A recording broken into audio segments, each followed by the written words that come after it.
അപ്പോൾ ഹലോ കൂട്ടുകാരെ, welcome to my channel Nappu rocks. So guys, എന്നും ബിരിയാണിയും ബെറോട്ടയും അങ്ങനെ നോൺ വെജ് മാത്രം മതിയോ? ഇത് നോൺ വെജാണ്. ഓക്കെ, കുഴപ്പമില്ല. ഇന്ന് ഞാൻ ഒരു സ്പെഷ്യൽ ഐറ്റമാണ്. അപ്പം എനിക്ക് തിന്നണമെന്നില്ല, പക്ഷെ എന്നാലും എനിക്ക് ചെറിയൊരു ഇഷ്ടമാണ് കേട്ടോ ഗൈസ്. സോ ഗൈസ്, പഴങ്കഞ്ഞി മോനെ, കിട്ടിലും പഴങ്കഞ്ഞി നല്ല നടുക്ക് മുളകൊക്കെ വെച്ച. ഇനി ഇത് നിങ്ങൾ ശ്രദ്ധിച്ചോ, പല ഐറ്റ സാധനങ്ങളും ഉണ്ട്. മുളകിൻ്റെ പൊനെ കിടിലം. നമുക്ക് ഫസ്റ്റ് ട്രൈ ചെയ്താണ് വായിന്ന് വെള്ളം വലിക്കുന്നത്, കാണുമ്പോൾ തന്നെ വലിക്കുന്നു ഗൈസ്. അപ്പോൾ ഫസ്റ്റ് ഒരു പിടി ചമ്മന്തി, പിന്നെ ഒരു ഉള്ളി, ഇങ്ങനെ ഒരു പിടി, അത് കഴിഞ്ഞ് ഇങ്ങനെ വെച്ചിട്ട്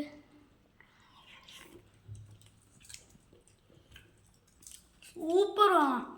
ഓളി അങ്ങനെ നല്ല ടേസ്റ്റ് ഉണ്ട്. ഞാൻ ചെറിയ വീഡിയോ എടുക്കുന്നുള്ളൂ, പക്ഷെ എനിക്ക് ഭയങ്കരമായിട്ട് ഇഷ്ടപ്പെട്ടു കേട്ടോ ഗൈസ്. ഇതെല്ലാം കൂടെ കൂടി തിന്നാം. അപ്പോൾ ഇത്രയേ ഉള്ളൂ. Bye bye.